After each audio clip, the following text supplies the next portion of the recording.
विवर्तनकारणलिङ्गं सिद्धसुरासुरवन्दितलिङ्गं तत्प्रणमामि सदा शिवलिङ्गं कनकमहामणिभूषितलिङ्गं फणिपतिवेष्टितशोभितलिङ्गं कक्ष्यसुयज्ञविनाशकलिङ्गं तत्प्रणमामि सदा शिवलिङ्गं कुङ्कुमचन्दनलेपितलिङ्गं पङ्कजहारसुशोभितलिङ्गं सञ्चितपापविनाशकलिङ्गं तत्प्रणमामि सदा शिवलिङ्गम्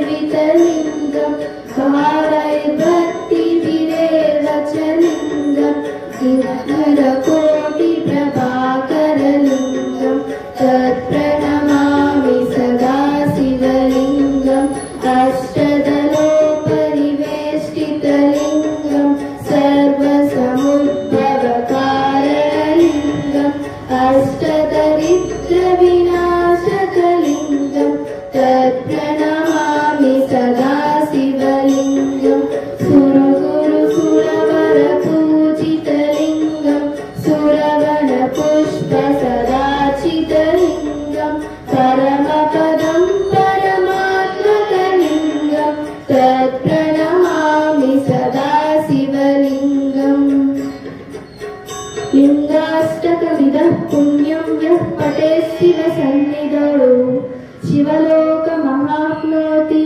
शिवेन सह मोदते। धन्यवादಗಳು।